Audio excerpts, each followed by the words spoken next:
আজকে আমরা কথা বলবো 2008 সালে রিলিজ হওয়া মার্ভেল সিনেমাটিক ইউনিভার্সের প্রথম এবং অন্যতম সফল সিনেমা আয়রন ম্যান। এই মুভির মূল আকর্ষণ ছিলেন সবার প্রিয় রবার্ট ডাউনি জুনিয়র। তো চলুন আর দেরি না করে 2008 সালের এই বিখ্যাত সিনেমার গল্প একদম শুরু থেকে জেনে নেওয়া যাক। গল্পের শুরুতে আমরা দেখতে পাই টনি স্টার্ককে। 1991 সালে একটি সড়ক দুর্ঘটনায় তার বাবা হাওয়ার্ড স্টার্ক এবং মা মারিয়া স্টার্ক মারা যান। টনি ছিল এক অবিশ্বাস্য রকমের মেধাবী ছেলে। মাত্র 21 বছর বয়সেই সে তার বাবার প্রতিষ্ঠিত বিখ্যাত অস্ত্র প্রদানকারী কোম্পানি স্টার্ক ইন্ডাস্ট্রিজের সিইও হয়। পরবর্তীতে তার বাবার বন্ধু ও পার্টনার ওবাইডা স্টেন কোম্পানির ম্যানেজার হিসেবে টনিকে সাহায্য করতে থাকে। টনির অসাধারণ মেধার কারণে স্টার্ক ইন্ডাস্ট্রিজ রোবোটিক্স এবং আধুনিক প্রযুক্তি ও অস্ত্র তৈরিতে সারা বিশ্বের শীর্ষে পৌঁছে যায়। সিনেমার একটি সিনে দেখা যায় লাস ভেগাসে একটি অ্যাওয়ার্ড অনুষ্ঠানে টনিকে সম্মাননা দেওয়ার কথা ছিল। তার বন্ধু কর্নেল জেমস রোডি তাকে পুরস্কারটি দেওয়ার জন্য স্টেজে অপেক্ষা করছিল, কিন্তু টনি সেখানে ছিল না। সে কারণে তার ম্যানেজার ওবাইডা স্টেন তার পরিবর্তে পুরস্কারটি নেয়। আসলে আমাদের টনি স্টার্ক অন্য ধাঁচের মানুষ। সে অ্যাওয়ার্ড শোতে না গিয়ে ক্যাসিনোতে বসে জুয়া খেলছিল। সেখানে রোডি আসে তার সাথে দেখা করতে এবং তাকে তার পুরস্কারটি বুঝিয়ে দেয়। যদিও টনি পুরস্কারটি না নিয়ে অন্য একটি মানুষকে সেটি দিয়ে দেয়। ক্যাসিনো থেকে বের হওয়ার সময় ক্রিস্টিন এভারহার্ট নামের এক সাংবাদিক টনির কাছে আসে এবং স্টার্ক ইন্ডাস্ট্রিজের বানানো মারাত্মক অস্ত্র নিয়ে তাকে কিছু অস্বস্তিকর প্রশ্ন করে।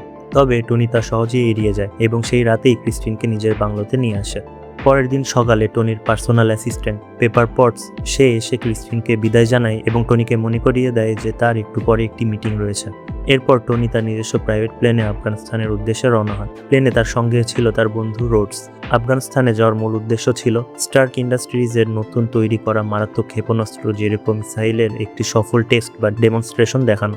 আফগানিস্তানে সফলভাবে মিসাইল টেস্ট শেষ করার পর টনি আমেরিকার মিলিটারি কনভয়ের সাথে ফিরছিল, কিন্তু পথে হঠাৎ তাদের উপর এক ভয়াবহ সন্ত্রাসী হামলা হয়। টনি যে গাড়িতে ছিল সেটি সেনা সদস্যদের সন্ত্রাসীরা একে একে মেরে ফেলে। টনি গাড়ি থেকে নেমে আত্মরক্ষার চেষ্টা করে, কিন্তু ঠিক তখনই তার ঠিক সামনে একটি মিসাইল এসে পড়ে। মিসাইলটিতে লেখা ছিল স্টার্ক ইন্ডাস্ট্রিজ, অর্থাৎ টনির নিজের কোম্পানির তৈরি মিসাইল তার সামনে এসে ব্লাস্ট হয়। বোমার আঘাতে টনি গুরুতর আহত হয়ে জ্ঞান হারায়। যখন তার জ্ঞান ফেরে সে নিজেকে একটি অন্ধকার গুহায় পায়। তার বুকের সাথে একটি মেশিন যুক্ত ছিল, যেটি তার গাড়ি ও ড্রিল মেশিনের তৈরি একটি পুরনো ব্যাটারির সঙ্গে যুক্ত ছিল। আমরা ইয়ানসেন নামক একটি লোককে দেখতে পাই যে টনিকে জানায় বোমার আঘাতের কারণে ছোট ছোট ধাতব টুকরো টনির বুকের ভেতরে ঢুকে গিয়েছে, যা প্রতিনিয়ত তার হৃৎপিণ্ডের দিকে এগোচ্ছে। সেই টুকরোগুলো ইলেকট্রোম্যাগনেটের সাহায্যে আটকে রাখার জন্য এই যন্ত্রটি তার বুকে যুক্ত করেছে। ঠিক তখনই সেই গুহায় প্রবেশ করে সন্ত্রাসী সদস্যের দল টেনরিংসের প্রধান আবু বকর, যে টনিকে হুমকি দেয় এবং তাদের জন্য এই গুহায় বসে একটি জেরিকো মিসাইল বানাতে বলে।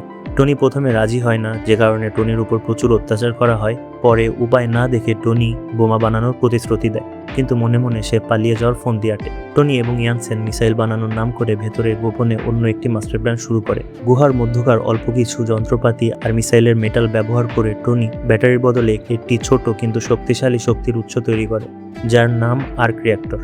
এটি তার বুকে বসিয়ে দেওয়া হয়, যেটা তার হৃৎপিণ্ডকে সচল রাখার পাশাপাশি বিপুল পরিমাণে এনার্জি দিতে সক্ষম। এরপর তারা দুজন মিলে তৈরি করে লোহার একটি বিশালাকার আর্মার বা স্যুট, যার নাম মার্ক 1। কিন্তু স্যুটটি পুরোপুরি চার্জ হওয়ার আগেই সন্ত্রাসীরা তাদের পরিকল্পনা ধরে ফেলে এবং গুহার দরজায় হামলা চালায়।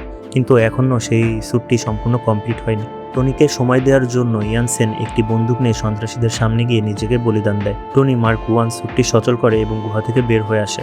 লোহা দিয়ে তৈরি এই স্যুটটির গায়ে কোনো গুলির প্রভাব পড়ছিল না। টনি তার স্যুটের ফ্লেমথ্রোয়ার দিয়ে সন্ত্রাসীদের আস্তানা পুরোপুরি ছাই করে দেয়, কিন্তু পালানোর সময় স্যুটের টেকনিক্যাল সমস্যার কারণে সে মরুভূমিতে ক্র্যাশ ল্যান্ডিং করে এবং স্যুটের টুকরোগুলো ভেঙে ছড়িয়ে পড়ে। তবে ভাগ্যক্রমে আমেরিকার বিমান বাহিনীর কপ্টার নিয়ে রোডি সেখানে পৌঁছে যায় এবং টনিকে উদ্ধার করে দেশে ফিরে আনে। আমেরিকায় ফিরে এসেই টনি একটা বড় সিদ্ধান্ত নেয়। সে সোজা একটি প্রেস কনফারেন্স ডাকে। নিজের তৈরি অস্ত্রের ভয়াবহতা নিজের চোখে দেখার পর টনির বিবেক জেগে ওঠে। সে লাইভ মিডিয়ার সামনে ঘোষণা দেয় যে স্টার্ক ইন্ডাস্ট্রিজ আজ থেকে সমস্ত প্রকার অস্ত্র তৈরি চিরতরে বন্ধ করে দেবে। টনির এই সিদ্ধান্ত শুনে পুরো মিডিয়া এবং তার কোম্পানির শেয়ার হোল্ডাররা স্তব্ধ হয়ে যায়। ওবাইডা স্টেন টনিকে বোঝানোর চেষ্টা করে, কিন্তু টনি তার সিদ্ধান্তে অনড় থাকে। ওবাইডা তখন মিডিয়াকে বলে যে টনি পোস্ট ট্রমাটিক স্ট্রেসে ভুগছে, তাই এসব বলছে। এদিকে টনি তার হাইটেক ল্যাবে ঢুকে নতুন এবং আরও উন্নত আয়রন ম্যান স্যুট বানানো শুরু করে। সে প্রথমে তার বুকের পুরনো আর্ক রিঅ্যাক্টরটি খুলে নতুন একটি বসায় এবং পেপার পটসকে সেই পুরনো আর্ক রিঅ্যাক্টরটি ফেলে দিতে বলে, কারণ টনি পুরনো জিনিস ব্যবহার করে না। কিন্তু এই আর্ক রিঅ্যাক্টরটি টনির জীবন বাঁচিয়েছিল। সে কারণে পেপার পটস সেটি না ফেলে একটি কাচের ফ্রেমে বাধাই করে টনিকে গিফট করে। Proof that Tony Stark has a heart. Tony তার ল্যাবে দিনরাত এক করে তৈরি করে নতুন iron man suit mark II। স্যুটের প্রথম ফাইলিং টেস্টে কিছু গোলমাল হলেও টনি সফলভাবে ওড়ার অভিজ্ঞতা অর্জন করে। তবে সে বুঝতে পারে উঁচুতে উঠলে আইসিং বা বরফ জমে যাওয়ার একটি বড় সমস্যা তৈরি হচ্ছে।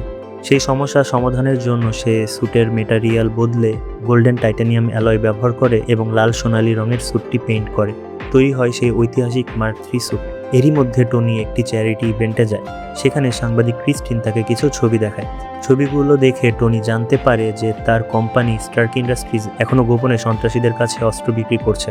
এমনকি আফগানিস্তানের গুলমিরা নামে একটি গ্রামে সন্ত্রাসীরা তার কোম্পানির অস্ত্র দিয়েই নিরীহ মানুষকে হত্যা করেছে এবং বন্দি বানিয়ে রেখেছে। টনি বুঝতে পারে ওবাইডা স্টেইনি মূলত গোপনে এসব অপকর্ম করছে এবং বোর্ড অফ ডিরেক্টরের মিটিং ডেকে টনিকে কোম্পানি থেকে বের করে দেওয়ার ষড়যন্ত্র করছে। চরম ক্ষোভে Tony red golden mark III স্যুটটি পরে আফগানিস্তানের সেই গুলমিরা গ্রামে উড়ে যায়। সেখানে পৌঁছে সে এক হামলায় সমস্ত সন্ত্রাসীদের ধ্বংস করে দেয় এবং তাদের জিম্মি থেকে স্থানীয়দের মুক্ত করে। যাওয়ার আগে সে সন্ত্রাসীদের কাছ থেকে স্টার্ক ইন্ডাস্ট্রির সমস্ত অস্ত্র ও একটি ট্যাঙ্ক ব্লাস্ট করে গুড়িয়ে দেয়। ফিরে আসার পর আমেরিকান অ্যালয় ফোর্সের দুটি F-22 জাপ্টার যুদ্ধবিমান টনির স্যুটের পিছনে। তারা টনিকে শত্রু ভেবে আটক করে।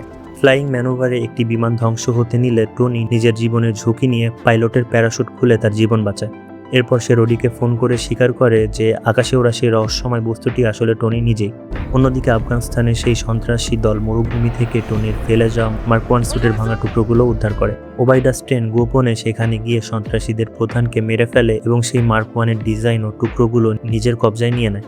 ওবাইডা তার সায়েন্টিস্টদের দিয়ে এরকমই একটি বিশালাকার আয়রন ম্যান স্যুট বানায়, যার নাম পরবর্তীতে দেওয়া হয় আয়রন মাঙ্গার। কিন্তু সায়েন্টিস্টরা জানায় এই স্যুটটি চালানোর জন্য উপযুক্ত কোনো শক্তিশালী এনার্জি সোর্স বা রিঅ্যাক্টর তারা বানাতে পারছে না। উপায় না দেখে ওবাইডা রাতে টনির বাংলোতে হানা দেয়। সে একটি হাই ফ্রিকোয়েন্সি সাউন্ড ডিভাইস ব্যবহার করে টনিকে সাময়িকভাবে প্যারালাইজ করে ফেলে এবং টনির বুক থেকে নতুন আর্ক রিঅ্যাক্টরটি জোর করে খুলে নিয়ে চলে যায়। টনি একদম মৃত্যুর মুখোমুখি দাঁড়িয়েছিল, কারণ আর্ক রিঅ্যাক্টর ছাড়া তার বুকের মেটালের টুকরোগুলো আবারও তার হার্টের দিকে এগোতে শুরু করে। ঠিক সেই মুহূর্তে টনির নজরে পড়ে পেপার পটসের গিফট করা সেই পুরনো প্রথম আর্ক রিঅ্যাক্টরটি। কষ্ট করে হামাগুড়ি দিয়ে টনি সেটি বের করে নিজের বুকে বসায় এবং নতুন করে জীবন ফিরে পায়। অন্যদিকে পেপার পটস এবং শিল্ডের এজেন্ট ফিল কুলসন ওবাইডাকে হাতে নাতে ধরতে তার গোপন ল্যাবে রেইড করে। কিন্তু ওবাইডা ততক্ষণে টনির কাছ থেকে চুরি করা আর্ক রিঅ্যাক্টরটি তার বিশাল আয়রন ম্যানের স্যুটে ফিট করে পুরোপুরি অ্যাক্টিভ হয়ে যায়। সে ল্যাবে ঢুকে পেপার পটসের ওপর হামলা চালায়। ঠিক সেই মুহূর্তে সেখানে আয়রন ম্যানের গেটআপে এসে হাজির হয় টনি স্টার্ক। শুরু হয় দুই বিশাল স্যুটের মধ্যে এক চরম লড়াই। কিন্তু টনির বুকে ছিল পুরনো দুর্বল রিঅ্যাক্টর, যার কারণে তার স্যুটের পাওয়ার লেভেল খুব দ্রুত কমে আসছিল। ওবাইডাকে পরাস্ত করতে টনি বুদ্ধি করে তাকে অনেক উঁচুতে নিয়ে যায়। উঁচুতে ওঠার পর ওবাইডার স্যুট বরফে জমে পাওয়ার অফ হয়ে যায় এবং সে উঁচু থেকে নিচে পড়ে। তবে ওবাইডা নিচে পড়ে গিয়েও মারা যায়নি এবং স্টার্ক ইন্ডাস্ট্রিজের মেইন আর্ক রিঅ্যাক্টর বিল্ডিংয়ের ছাদে টনির ওপর আবারও হামলা করে। কোনো উপায় না দেখে টনি নিচে থাকা পেপার পটসকে বিল্ডিংয়ের মেইন বিশাল আর্ক রিঅ্যাক্টরকে ওভারলোড করে ওভারচার্জ করে দিতে বলে, যার ফলে সেখানে একটি এনার্জি ব্লাস্ট হবে। পেপার অনিচ্ছা সত্ত্বেও মেইন সুইচ অন করে দেয়, ফলে বিশাল এক ইলেকট্রিক এনার্জি ব্লাস্ট হয়। সেই ব্লাস্টে ওবাইডা স্টেন নিহত হয় এবং টনি অলৌকিকভাবে বেঁচে যায়। পরের দিন সকালে একটি জরুরি প্রেস কনফারেন্স আয়োজন করা হয়। শিল্ডের পক্ষ থেকে টনিকে একটি কভার স্টোরি মুখস্থ করিয়ে দেওয়া হয়েছিল, যাতে সে মিডিয়াকে বলবে যে আয়রন ম্যান মূলত তার একজন বডিগার্ড। টনি স্টেজে উঠে প্রথমে সেই মিথ্যা গল্পটা বলার চেষ্টা করে, কিন্তু ডেস্কে দাঁড়িয়ে পেপার পটস, রোডি এবং উপচে পড়া মিডিয়ার দিকে তাকিয়ে তার ভেতরের ইগো এবং সততা জেগে ওঠে। সে কাগজটি সরিয়ে সরাসরি মিডিয়ার চোখে চোখ রেখে সেই আইকনিক লাইনটি বলে, আই অ্যাম আয়রন ম্যান। এবং সিনেমাটি এখানেই শেষ হয়। সিনেমার একটি পোস্ট ক্রেডিট সিনে আমরা লক্ষ্য করি টনি তার বাসায় ফিরেছে এবং তার জন্য একটি অচেনা ব্যক্তি অপেক্ষা করছিল। তিনি হলেন শিল্ডের ডিরেক্টর নিক ফিউরি। তিনি টনিকে বলেন, টনি যদি ভেবে থাকে এই বিশ্বে টনি একমাত্র সুপার হিরো, তাহলে টনি ভুল। তিনি এখানে এসেছেন টনির সাহায্য নিতে। আসলে নিক ফিউরি পুরো বিশ্বের সকল সুপার হিরোদের নিয়ে একটি টিম গঠন করছে, যার নাম হলো অ্যাভেঞ্জার্স ইনিশিয়েটিভ। আর এখান থেকেই মার্ভেল সিনেমাটিক ইউনিভার্সের এক বিশাল সাম্রাজ্যের জন্ম হয়। তো কেমন লাগলো আপনাদের আমার ভিডিও তা আমাকে কমেন্ট করে জানাবেন। যদি আমার কোনো ভুল ত্রুটি হয় সেটি জানাতেও ভুলবেন না। আমি আমার ভুল ত্রুটিগুলো সংশোধন করার চেষ্টা করব। আর যদি আমাকে সাপোর্ট করতে চান তাহলে আমার চ্যানেলকে সাবস্ক্রাইব করবেন। তো দেখা হবে পরের কোনো ভিডিওতে। টাটা।